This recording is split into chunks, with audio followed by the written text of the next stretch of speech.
But we are still getting official confirmation on the report.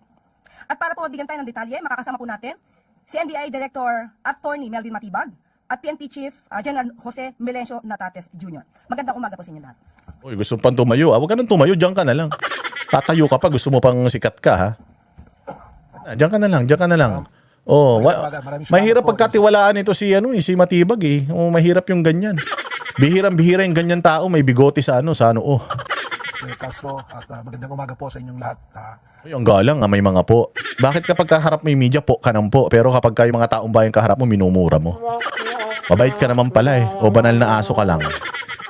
Yung pong sinabinanggit ni Yusek Claire Castro was exactly what transpired during po nung araw na yan kahapon po. No? So, siguro po kung meron lang mga katanungan, I will be willing to address your questions po. Magandang umaga po sa atin lahat. Salamat sa pagkakataong ito. Nakikita nyo naman ang NBI Director at ang Philippine National Police na aking pinamumunuan. Magkatabi ngayon. And so, ito po yung ating iimbestiga, lalong-lalo na yung nangyari kagabi. Early morning last night. And so, Imbestigahan pa lang pala, bakit parang meron na kayong conclusion? Si Claire Castro may conclusion na kagad, iniimbestigahan pa lang pala. Ano ba naman sabihin ni Claire Castro na gano'n na nangyari, nagkaputokan? Sinabi niya pa na kanina, biglang nawala si Bato. At may gano'n pa. Pwede naman sabihin na hindi pa po tapos ang investigasyon, iniimbestigahan pa po ng PNP, ng NBI at ng Senado. Pero kung may gusto na kayong tanungin, pwede nyo nang tanungin ngayon para for the record, pwede na magamit yung interview na to as reference dyan sa mga investigasyon na gagawin, di ba? so we are coordinating such that we can go into the bottom of this case, and the personalities who are involved should be accounted and or fully investigated. Not only for the NBI, but of course, including the personalities, especially the security personnel at the building of the GSIS, as well as the GSIS building being occupied by the Senate Security, led by the Sergeant of Arms. Ang tanong mula kay Maricel Halili, TV5. Magandang umaga po. Sir, may we have more details about Senator Bato de la Rosa? Meron na po ba kayong nakuhang impormasyon na totoong nakalabas na siya ng Senate premises? Sino po yung kasama niya na nakalabas? Paano po siya nakaalis at nasaan po siya ngayon? Sige po. Well, gaya po ng sinabi ng ating pong Yusek Claire Castro, we have yet to validate kung ano po yung report. Baka maganda po sa Senate po natin itanong, sa Senado, sa Office of the SecGen, o sa atin po, dahil sila po ang makakakita talaga kung may actual po na paglabas o pag-alis po ni Senator Bato. Umaasa rin po kami sa aming mga naririnig na balita at lumalabas po sa social media. But may we know kung ano po yung directives ni President Marcos when it comes to arresting Senator Bato? If you're referring po dun sa kahapon, wala naman, ang gaya po ng sinabi ko sa aking mga pahayag doon pa man, na wala pong instruction na arestuhin. Wala instruction kahapon. So, ibig sabihin, nung una meron. Katunayan, kausap ko po buong araw si Secretary Bida ng DOJ kung saan po napapaloob. Buong araw kausap mo, ano yung walang tulugan? Walang kainan, gano'n? Ano yung telebabad dyan? Ucha, uso mo pala telebabad ngayon? Maghapon na kausap? Sana all. National Bureau of Investigation. Baka maghapon kayo nagkausap, baka nagkainlabang kayo, ha? At sabi lang po, respondihan namin yung kahilingan ng GSIS, subalit hindi kami mag-approach kahit po nga dumaan doon si Senator Bato, ang ano namin is to monitor, sapagkat alam po nila naman nating lahat na meron pong kaso na ongoing ngayon sa Supreme Court at wala man pong TRO, pero from the point of view of lawyers po, gaya ng DOJ, 3 araw lang, 72 hours po yung binigay na palugit para po sumagot yung kampo ng gobyerno at ang kampo ni Senator Bato. Kaya ang tingin po natin dito ay magkakaroon kagad ng mabilisang resolusyon po ang ating Korte Suprema na mas mabubutihin po natin na huwag muna pong kumilos ng hindi naaayon sa magiging direksyon po ng Korte. Ano po? And sir, may we know kung sino... Bait. Ang bait. So wala sila doon para umaresto talaga. Nandun lang sila para bantayan yung GSIS. Walang gwardiya yung GSIS. Sa tinagal-tagal na panahon, ilang beses na ba nagpatawag ang GSIS ng NBI dyan? Para magbantay sa Maganda matanong talaga, sir. Is it a regular thing na pinapatawag mo yung NBI dyan pag may problema ka? Ganyan, at your whim? Pag trip mo lang, papatawag mo yung NBI, ganon. Ano yan? Bangko Sentral ng Pilipinas? May mga pera ba dyan? Po si Mel Oragon. Totoo po bang driver siya ng NBI? And Ito, nakakatawa to. bakit po siya may hawak na baril? Allowed po ba yun sa driver if that's the case? Well, sa ngayon po, when binalidate po namin yung pong aming records ng aming pong mga ahente at mga employees, siya po ay hindi po opisyal na empleyado ng NBI. Ngunit nung aking pong nagkaroon na po ako ng sariling investigasyon, lumalabas po na siya ay parang volunteer. Parang lang. Ano Ano ba, volunteer o parang volunteer? Alin dun?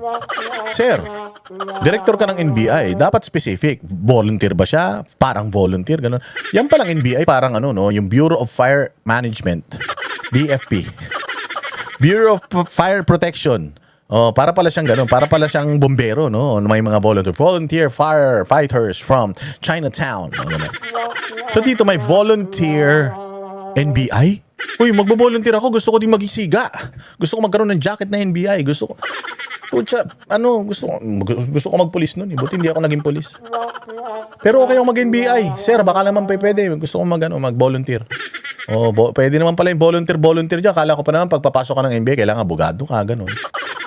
O, yan ba yung mga special agent, yung mga volunteers, ganun? Sige, may sweldo ba yan? Kasi balita ko, 5 years na nagtatrabaho yan. 5 years na siyang affiliated sa o volunteer sa NBI. Paano niya nabubuhay yung pamilya niya kung wala siyang sweldo? Di ba pag volunteer, wala sweldo? Allowance lang, ganun? Ano bang niyan? Ano bang qualification siya? Apply ako, sir. I-apply ko yung mga kasama ko sa Banateros kasi matatapang yun eh. Gusto na, i-raid natin lahat ng mga pogo sa Pilipinas, lahat ng mga beer house. Kasama po ng mga ahente po, no? Doon po sa katanungan kung alaw humawak ng baril, yun po kasi yung nakita na naglalakad, pinahawak. Pero Naglalakad lang siya, pinahawak. Oy, liga. Hawakan mo to, liga. Puta, tanga ka. Hawakan mo yung baril. At saka, sir, bawal na bawal po yun. Halimbawa, ako may baril ako. Yung baril ko, nakapangalan niya sa akin, nakarehistro yun sa akin. Oo, tapos pag pinahawak ko yun sa iba, bawal yun. Kasi hindi na sa kanya nakapangalan yun, illegal possession ng firearms na yun. Illegal possession, kasi hindi naman yan dapat hinahawakan yun dahil hindi kanya yung baril na yun, akin yun. So bawal yun, bawal kang magbitbit ng baril. Di ba nga, pag nagpunta ka sa sa airport, may nahulihan ka ng bala, putang ina, kulong ka. Bala lang yan pa kaya baril. May pagkakatiwala naman yung baril mo sa sa driver mo na. Ano ba naman yan? Tapos naglalakad lang daw, binigyan ng baril. Chiche, ang galing ha. pag naman po na pangyayari, wala naman po siyang access mo dun sa baril na hawak-hawak po niya. Wala siyang access sa baril na hawak niya. Paano nangyari yun? Hawak niya tapos wala siyang access? Oo, tangina niyan. Ang gulo, sir. Ang gulo ng script. Hindi kayo masyadong nag-isip. Baka kasi tabi yung bote. Mga ganun-ganun kayo sa isa yung interview eh. Itabi niyo muna yung bote. Anong bote yun? Ba't siya itatabi yung bote? Kung yung bote na yan, ang laman niya matinong tubig. Hindi niyo itatabi yan. Anong laman nun para itabi niyo yung bote? Nagiinuman kayo, ganun? Nagtatanong lang ha. Ay, sir, wag ka magagalit ha. Kasi sinabi mo man yung mga yan. Live naman yan. So siguro, pwede naman namin reaksyonan yan, no? Pwede naman siguro. Hindi ka naman siguro magagalit, no? O, ikaw naman sumagot yan. Hindi naman namin nilalagay yung salita sa bibig mo. Ikaw naman nagsasabi mismo. Yung interpretasyon namin, yun lang sinasabi namin. So, huwag kang magalit, ha? Masyado ka na namang mapipikon. Baka gawin mo sa amin yung ginawa mo dun kay, sino ba yun? Yung reporter na tinakot-takot mo. So, sorry, panghuli na lang.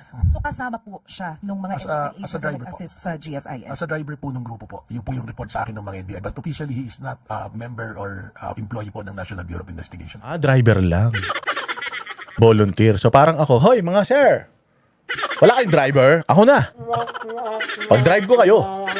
Hindi ba, pagka ganyan, may mga operations, confidential yan, dapat pati yung driver mo, empleyado mo, ano yun?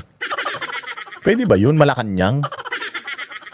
President, ako pag-drive kita, tara. Joyride tayo. Pwede ba yung ganun? Volunteer yung magdadrive sa'yo, hindi operatiba. Kasi ang PNP, pagka mobile ng PNP, hindi mo mahawakan manibela niyan. Sila lang dapat nagdadrive niyan. Pero ito, volunteer? Driver? Tangin ang sipag naman ng mamang to, volunteer? 5 taon ng volunteer? Pucha, saan ka kumukuha ng panggastos sa pamilya mo? Kasi kapag volunteer, halimbawa, third party ka galing, agency, driver ka talaga, may sweldo ka. Pero kapag sinabi mong volunteer nga eh. Sabi, walang bayad dapat yun. Swerte ng NBI Kasi po, sa mga operation po namin, just to educate po ang ating pong publiko, lahat po. Pag operations po kasi, meron po talaga mga tinatawag na force multipliers, yung mga volunteer po. Force multiplier. So para magbukhang marami kayo, ganun, kukuha kayo ng mga tao lang sa kalye. Oy, magbihis ka bigyan kita ng damit na NBI. Tapos diyan ka lang para kunyari 10 tayo, pero tatatlo lang yung ahente dyan. Para matakot sila sa atin, ganun ba yun? Yung ba yung force multiplier? Hindi, nagtatanong lang hindi namin Yung sinasabi mo, in layman's term or sa term ng maintindihan ng tao, tinatranslate lang namin. Kung mali kami, correct mo na lang. O pero yun nga, force multiplier, pamparami. Para po kasi sa kakulangan po ng tao, saka meron po din kami tinatawag na mga alpha or assets, yan po na rin yung mga ginagamit namin to solicit intelligence report. So, ano nga, itong nahuli, ano siya, driver, alpha, assets, ano? Volunteer, ano ba talaga? Kasi yung mga assets na yan, mga alpha na sinasabi mo, may sweldo yan. Hindi volunteer siyang mga yan, kinumisyon nyo yung mga yan. Ito, volunteer. So, alin siya dyan? Volunteer, asset, alpha, ano siya dyan? Oh, pero sinabi mo, driver siya. Oh. So, volunteer pa. So, ibig sabihin, hindi siya alpha, hindi siya asset. Tama ba? Tama ba? Gulo-gulo kasi. Po para sa aming mga operations po. Thank you, sir. Salamat po. Pasalamat. Pasalamat si ate, naniwala ka. Kasi gano'n, sir, totoo yun, may volunteer. Ba, driver mo? Kukunin mo lang kung kani-kanino, hindi mo hindi mo i-background check, gano'n. Basta volunteer lang, gano'n. Wala sweldo, sir. Ano yung volunteer na may sweldo? Wala. Hawak ng baril? Hindi naman kanya yung baril, sir, bawal yun Parang yung pagpapaprint nyo lang ng pagpapaprint nyo lang ng mga perang peke sa recto Bawal yun. Tanong mula kay Katrina Domingo, ABS-CBN. Sir, ipinapavalidate lang po. Yun po ba mga rumesponde sa GSIS para i-secure or armed NBI agents? Well, yung request po kasi sa amin na sulat na aking natanggap ng alas 5:08 PM po kahapon mula po. Ayun ang sagot mo Ang tanong, yung mga nasa GSIS, armed po ba sila? Oo, tsaka hindi lang yan, sir. Okay, binapalabok mo pa Huwag mo na igisa. Huwag mo na isangkot siya. Sagot na kagad, oo, hindi. Opo, armado po sila. Oo. Ba't mo sinasabi kahapon, hindi sila armado? Kwang, kwang, kwang. Tayo na huli si Bigote, Kay GM with Piloso is to secure and panatilihin po yung kapayapaan ng peace and order. Panatilihin yung kapayapaan and peace and order. Putang ina, may nagrarally ba sa GSIS? Sarado na yung opisina ng GSIS alas 4 pa lang. Tangina, ba't papanatilihin mo yung Ba't papanatilihin mo yung peace and order dyan sa GSIS? Nagrambulan ba yung mga tao dyan? Tangina niya, nag-away-away ba yung mga empleyado dyan? Sakit sa ulo. Tangina yan. So pag may request pong gano'n, talaga pong nakabihis naman po ng pang, ano tawag dito, yung pong kanilang ordinary gear na ganyan, dala po talaga yung mga ganyan na arms po. Sir, bakit po may drilling involved? Can you categorically explain to the public bakit po may Ito na. drilling involved? Nakita ko rin po yung video na yan at kung makikita nyo naman po, yung mga suot ng tao nagdi-drill, hindi naman po pang assault. Ang nagdi-drill po, tinatanggal po nila yung lock because the access from the Senate going to GSIS, yung susi po, ang report po sa akin ni GM Miloso is nandoon po sa Senate. Ang gusto po niya, isara po yung lugar na yon kasi nga po, labas-masok na raw po ang iba't ibang tao. So yung nakasaradong pinto, nakalak na pinto, binubuksan nyo para ilak. Tangina, ito yung sinasabi ko na ginagawa mo, tinototoy mo naman ako masyado. Sarado yung pinto, nakalak siya. Binabaray na natin para mawala yung lock para para mailak. Ano yun? Tanginang yan. Ano pa? Masecure yung lugar at yung mga employees. So yung primary concerns po niya. Kaya Secure employees? Wala na employees. Alas 6 na Alas 7 na kung makita niyo po yung video drilling tapos sinarangan po ng mga metal cabinet. So, pag din-drill, pwede nyo naman palang harangan ng metal cabinet. Sana hinarangan nyo na lang ng metal cabinet kaya sinimento nyo. At nyo i-drill. Tanginang yan, pintuan yun. Di sana winelding nyo na lang kung talagang gusto nyong sara yun. Bakal man yun winelding nyo na lang sana. O kaya, inipoxy nyo, nilagyan nyo yung sandamukal na mighty band, nilagyan nyo packaging tape, ganyan. O lagyan nyo yung sandamukal na hollow blocks, graba, ganun. Tangina, dinidrill ninyo. Ibig sabihin, sinisira ninyo. Ano yung sinisira nyo para para ilak yung nakalak na pinto. Tapos lalagyan nyo ng mga metal cabinet. Di kung nilagay nyo yung metal cabinet, hindi nyo na dinrill, bumukas yung pinto na may metal cabinet. Ibig sabihin, ayaw na nila magpadaan dito. Alam nga naman, pilit ka pa dumaan. Wala nga, may mga pintuan naman may mga pintuan naman yung Senado. Nung ginagawa ng Senado sa GSIS. Tanungin natin yung mga taga-Senado. Mga taga-Senado, labas-pasok daw kayo dyan. Ba't kayo pumapasok dyan? Di ba? Para hindi po madaanan na yung lugar po na yun. Sir, in a span of 3 days, 3 beses pong nalusutan, if that is the proper term, ni Senator Ronald De La Rosa ang NBI. First, hindi nahabol sa stairwell ng Senate. Pangalawa po, kahapon, supposedly, nagkagulo doon sa Senado and he was holed up in his office. At ngayon naman po, nakaalis sa Senate without the NBI knowing Held up ate. Held up. exactly kung nasan po yung senador. To what do you attribute these lapses or these discrepancies? Hindi naman po siguro lapses, ano po, there's an operational requirement po. Number one, yun doon po sa Senado nung hindi po siya na-arresto. Naikwento ko na po yan eh. Kaya ka po ako humihiling ng buong kopya ng CCTV mula nung dumating siya sa parking kung kanino siya nakasakay na sasakyan hanggang sa pumasok. Dahil ang nakita na lang po nating video, yung takbuhan na lang yung ambulan. Hindi po na ipakita ron na magsiserve na ng warrant, kakausapin na po si Senator Bato, tinakil na po yung babaeng ahente. Kaya po nagkaroon ng takbuhan. At nung nagdeklara po ang Senado na protective custody nila si Senator Bato, minabuti po namin na irespeto yung sinabi na yun ng Senado sapagkat ang respeto po natin sa co-equal branch po na executive ay nandoon. Yung pong mga issue ng legal. Napakasinungaling mo. Respeto sa co-equal branch, ang gulo-gulo nyo ron, habol kayo ng habol. Sa respeto sa co-equal branch, namaril kayo kanina. Na wala namang ganung basihan, hindi na po natin po napag-uusapan. Kaya naman, nung dumating na po sa korte, na-validate naman din po yung naging desisyon ng NBI na wag pong arestuhin si Senator Bato. Ito naman pong pangalawa, ganoon na rin po yan, karugtong na meron pong pending na kaso sa Supreme Court, and the strict instruction is wag pong arestuhin. And at the same time, ang gusto po ng ating pong pamahalaan, i-maintain na yung peace and order, mataas na po masyado yung po bang pagtatalo-talo, pag-aaway-away ng iba't ibang grupo. Ang bait mo pala. Napakabait mo pala. Pero nung nasa labas ka, nakikipagmurahan ka dun sa mga realista. Gusto nyo na palang gawing payapa. Kung gusto mo gawing payapa, no, minura-mura ka ng mga tao. Mga kababayan ko, wag nyo po ako murahin. Wala po akong kasalanan. Nandito lang po ako para magtrabaho. Alam ko, mainit ang ulo nyo. Kalma lang po. Di sana gumanon ka. Hindi, pinagmumura mo na. Putangin na mo rin. No? Suntukan tayo. Halika rito. Hareksohin nyo yan. Kabaliktaran mo sinasabi mo. Sabi ko nga, sinungaling si Auntie Claire. Pero parang may kalaban na si Auntie Claire. Ito naman po, hindi pa naman po validated kung talagang nakaalis na po siya sa Senado at kung saan po napunta. Ma'am, sorry, last on my end for this round. Based on the premise or the timeline na nilatag po kanina ni Undersecretary Claire Castro, how convinced is the Executive Department doon sa mga swirling rumors na the chaos in the Senate yesterday was staged, allegedly? Well, that is a part of an ongoing investigation. Ipinasok naman po lahat yan.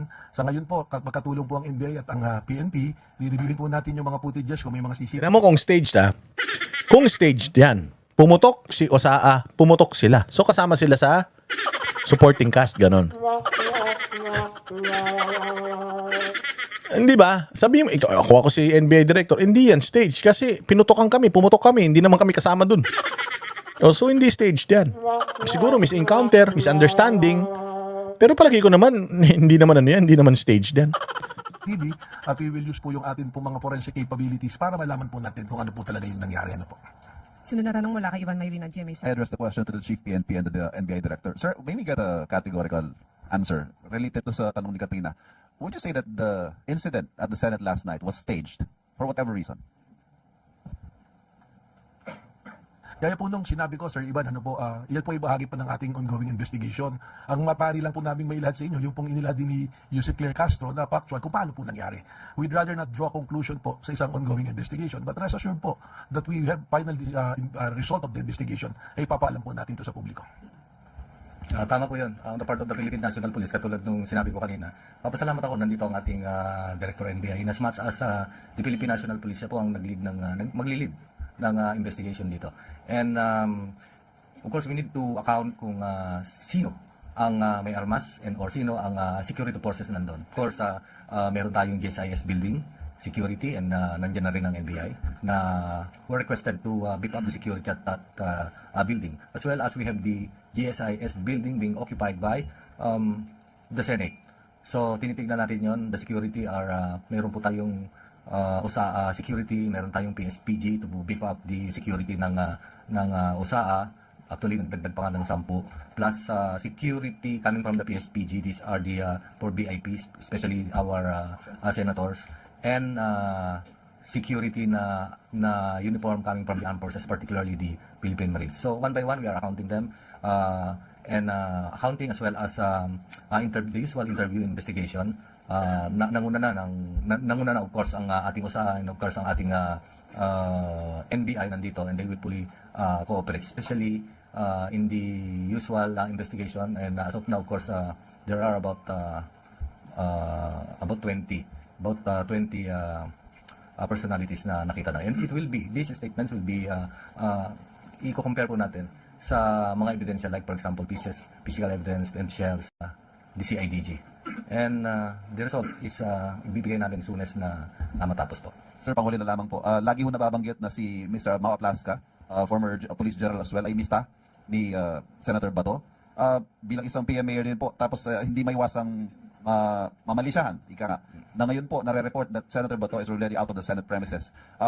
Meron ho kayang relasyon, may kaugnayan ito, yung, the relationship of PM mayors and helping each other out? Well, on my part, I'm a graduate of Philippine Military Academy. Pagdating sa organization yun, of course, doon ako natuto. But isa sa mga natutunan natin is, of course, isa lang like investigator, let no person deter you from the truth and to ensure that justice is done. Sir, last We na will po. ensure. Ito si chismosan to si Iba Marina.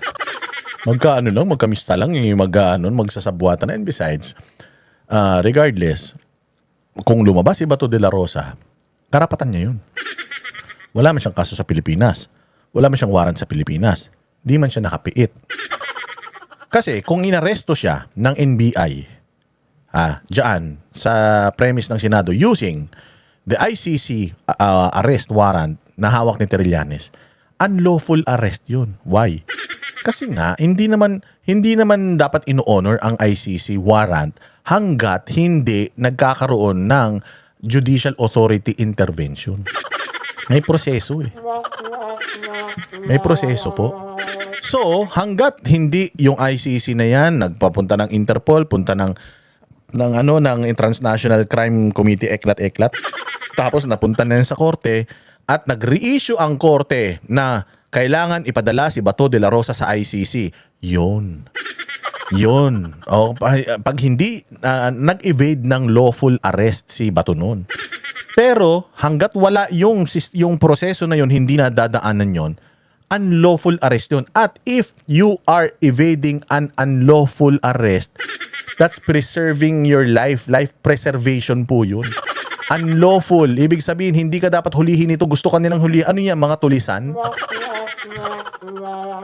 So tama lang talaga na si Senator Bato de la Rosa ay hindi nagpapakita sa Senado for how many months. Na-justify nitong nangyari na ito. Na talaga palang i-entrapment nyo siya. Nang hindi niya nalalaman. Okay naman lang talaga yun na hindi mo alam na may warrant ka. Pero at least man lang sana, dumaan naman sa tamang proseso. 2005 pa yung warrant ni Bato. O di sana noon pa pinrasis na diyan sa Interpol, tapos dumaan na rito sa Judicial Authority. Di sana ginawa nyo na. Bakit hindi kayo kumpiyansa na gawin yan?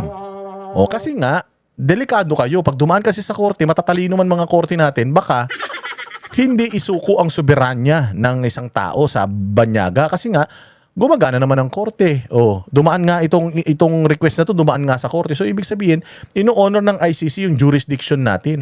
So, kung ino-honor ng ICC yung jurisdiction natin, which is sa Rome Statute, nakalagay yun, na kailangan sa local dumaan. Kasi, tinan mo kung meron isa sa Netherlands na crime against humanity, kasi ang ICC, hindi man siya isang bansa. O at hindi siya part ng Netherlands. Oo. So kung halimbawa, merong isang tao sa Netherlands na gusto nila, na inisyuhan nila ng warrant of arrest, makikipag-coordinate pa rin sa Netherlands yung ICC kahit nasa Netherlands yung ICC. O ganun din, nasa France, makikipag-coordinate sila sa France kahit member state yan. Makikipag-coordinate sila sa local judicial authority. Kasi ang may jurisdiction sa'yo, yung local, which is ako Pilipino ako, ang jurisdiction ko Pilipino. So kailangan itong international court na ito makipag-coordinate sa local judicial authority para ma-exhaust lahat ng mga legal remedies. Ganun po yun. O, in this case, gusto nila shortcutin. Bakit gustong shortcutin? Bakit hindi na lang dumaan sa tamang proseso kung alam naman pala na na malakas ang inyong laban? Kami ang boses ng masa, hindi natatakot. Katotohanan lang, di kami nalulunod. Walang bahid ng sismis, lahat ay totoo. Kahit sino ka pa, pag mali ka babanatan ka. Walang pinipili kulay, wala kaming kinikilingan. Basta para sa bayan, kami lalaban. Pag tama palapakan, pag mali banatan.